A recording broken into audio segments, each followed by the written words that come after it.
Assalamualaikum warahmatullahi wabarakatuh. Pemirsa Tadabbur Ilmi, semua manusia pasti akan mengalami kematian. Malaikat Israel akan selalu siap untuk mencabut nyawa ketika mendapatkan perintah dari Allah Subhanahu wa Ta'ala. Tidak akan ada manusia yang mampu memprediksi kapan dan di mana mereka akan meninggal dunia. Tak ada cara yang bisa dilakukan untuk hidup kekal abadi di dunia ini. Setelah seseorang meninggal dunia, ia akan masuk ke alam kubur. Di sana, ia akan merasakan kesendirian di lubang yang sempit, lagi sangatlah gelap. Tak akan ada yang bisa menolong kecuali amal yang telah diperbuatnya semasa hidup di dunia. Dengan amal-amal itu, seorang mayit akan mendapatkan lentera atau cahaya penerangan dan kenikmatan di alam kuburnya. Lantas, amalan apa yang bisa menjadi lentera mayit di alam kubur? Mau tahu jawabannya? Simak ulasannya dengan menonton video ini hingga akhir.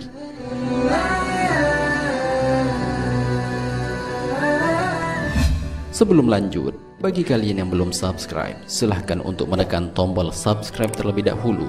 Aktifkan lonceng notifikasinya. Bagikan video ini kepada teman-teman kalian agar semakin banyak orang yang mendapatkan manfaat dari channel ini.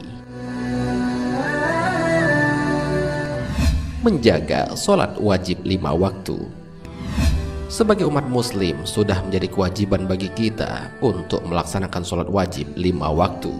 Dengan menjalankan sholat wajib tersebut, kita akan mendapatkan pahala yang melimpah dan dijauhkan dari api neraka. Tentunya hal tersebut tidak akan mudah, karena setan akan selalu menggoda kita untuk meninggalkan sholat agar kita terjerumus ke dalam api neraka. Oleh sebab itu, kita tidak boleh kalah dari godaan setan. Kita harus melawannya agar tidak termakan rayuan setan dan terhindar dari api neraka, dan dengan izin Allah akan masuk ke dalam surga. Itulah mengapa sholat sangatlah wajib untuk kita laksanakan. Selain itu, sholat juga sangat penting untuk kesehatan. Gerakan sholat yang kita jalani bisa membuat kita lebih bugar dan juga lebih sehat. Selain itu, sholat juga akan menjadi amalan yang menjadi lentera atau cahaya di alam kubur nanti. Hal ini sebagaimana dijelaskan dalam sebuah hadis. Sholat adalah cahaya, sedekah merupakan bukti nyata, sabar itu sinar, dan Al-Quran adalah pembelamu atau penuntunmu. Hadis riwayat Muslim.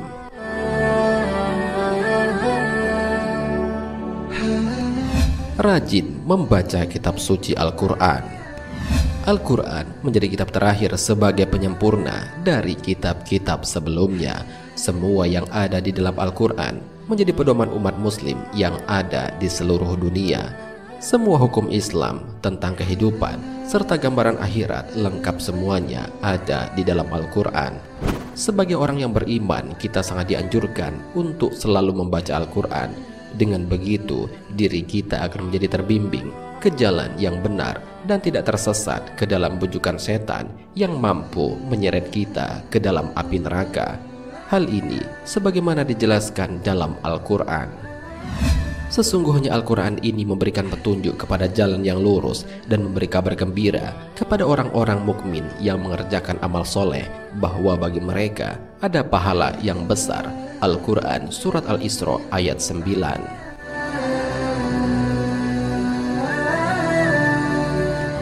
Ada banyak manfaat dalam membaca Al-Quran. Selain memberi petunjuk dalam kehidupan, jika kita rajin membacanya, maka diri kita akan mendapatkan pahala yang melimpah yang bisa menjadi bekal di akhirat nanti. Sebagaimana dijelaskan dalam sebuah hadis, siapa saja membaca satu huruf dari kitabullah atau Al-Quran, maka dia akan mendapatkan satu kebaikan, sedangkan satu kebaikan dilipatkan kepada 10 semisalnya. Aku tidak mengatakan alif lam mim satu huruf, akan tetapi alif satu huruf, lam satu huruf, dan mim satu huruf. Hadis riwayat At-Tirmizi.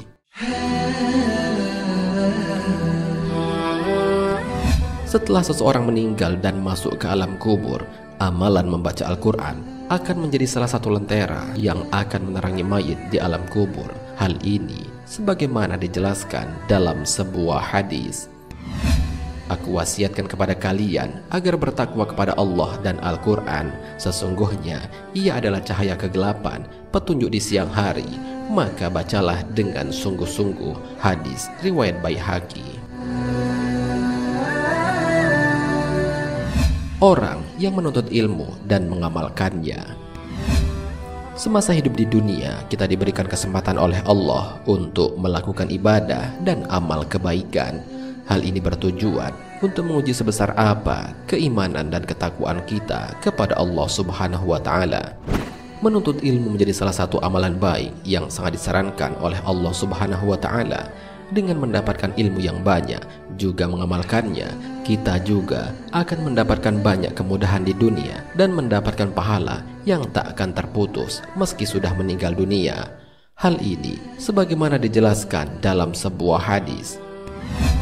Jika manusia mati, maka terputuslah amalnya kecuali 3 hal: sedekah jariah, ilmu yang bermanfaat, dan anak yang mendoakannya.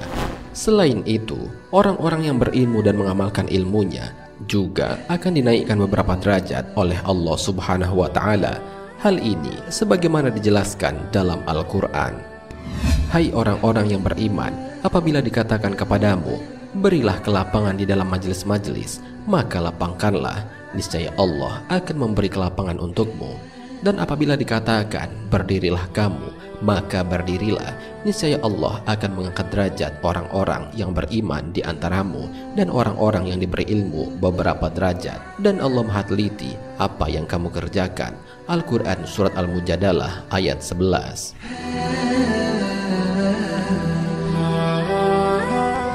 Dengan menjadi pribadi yang berilmu, kita akan memiliki kesempatan luas untuk menjadi penghuni surga, sebagaimana dijelaskan dalam sebuah hadis. Siapa yang menempuh jalan untuk mencari ilmu, maka Allah akan memudahkan baginya jalan ke surga. Hadis riwayat Muslim.